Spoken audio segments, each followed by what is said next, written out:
Selamat berjumpa dalam renungan harian Provinsi MSC Indonesia hari Minggu biasa ketiga tanggal 23 Januari tahun 2022. Umat Allah, saudari dan saudara, adik-adik sekalian yang terkasih, dewasa ini kita dijejali, dipenuh sesakan dengan ribuan informasi setiap hari. Media sosial sebagai kendaraan tidak mengalami kemacetan dalam menyampaikan ribuan informasi tersebut.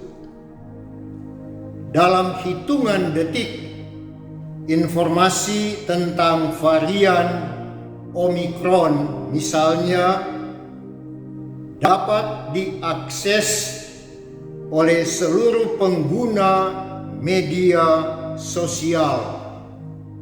Belum lagi informasi lainnya. Di tengah-tengah banjirnya informasi ini, apakah dunia masih mengabdi kepada kebenaran? Masihkah manusia dewasa ini, masihkah Anda dan saya mencari berita yang baik? Berita apa yang banyak diwartakan dan diminati banyak orang dewasa ini, termasuk Anda dan saya? Kabar baik atau kabar buruk atau kabar jahat? Saudari-saudara dan adik-adik sekalian, hari ini kita mendengarkan dalam bacaan Injil Lukas bab 1 ayat 1 sampai 4. Dilanjutkan 14 sampai dengan 21, pewartaan kabar gembira dari Yesus. Lukas sejak awal Injilnya ingin membangun iman umat dalam komunitas yang Lukas layani. Tetapi tujuan itu bukan saja tercapai melalui pewartaan akan janji-janji Allah, melainkan oleh penggenapan janji-janji itu dalam diri Yesus Kristus.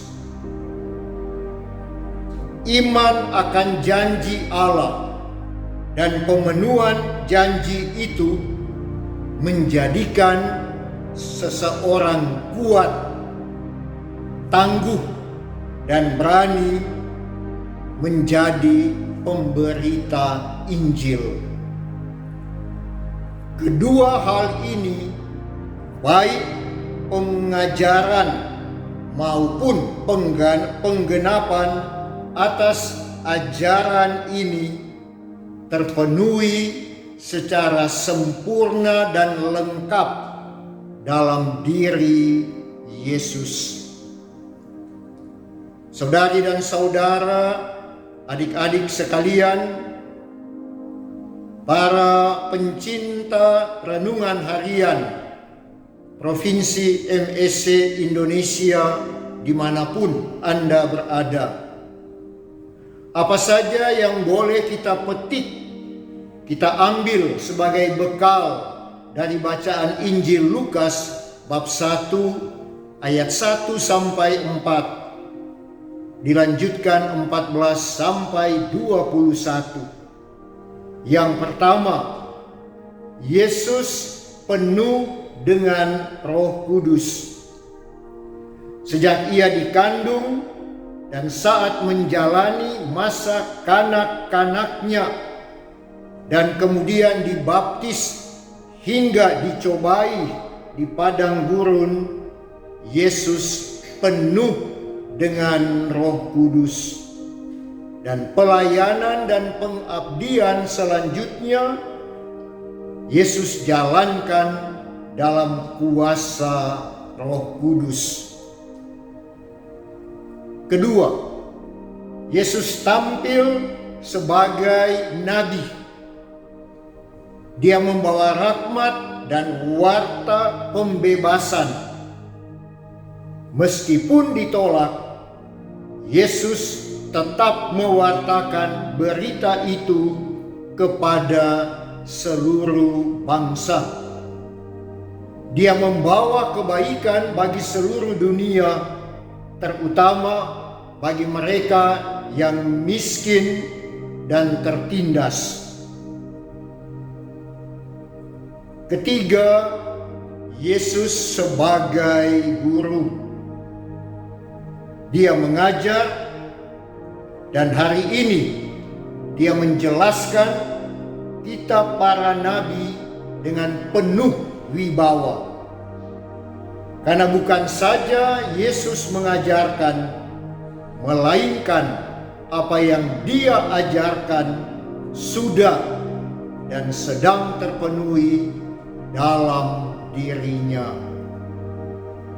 Saudari-saudara dan adik-adik sekalian, dan para pencinta renungan harian Provinsi MSC Indonesia,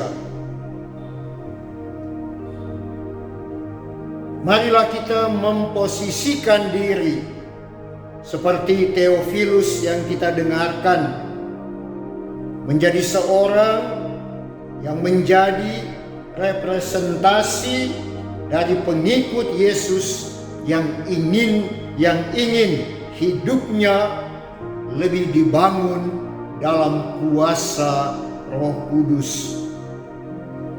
Dia adalah penjamin kabar baik, tetapi hal itu menjadi mungkin jika kita bisa kagum akan pengajaran Yesus, sekaligus menerima dalam hati dan menghayatinya dalam hidup. Saudari-saudara dan adik-adik sekalian, para pengagum renungan harian Provinsi Indonesia, dengan media sosial pun kita dapat menjadi pembawa kabar baik bagi banyak orang, dan sekaligus kita juga menjadi kabar baik itu sendiri. Semoga Tuhan memberkati Anda dan kita semua untuk menjadi Injil hidup, warta sukacita dalam kehidupan harian konkret nyata di mana saja kita berada. Tuhan memberkati.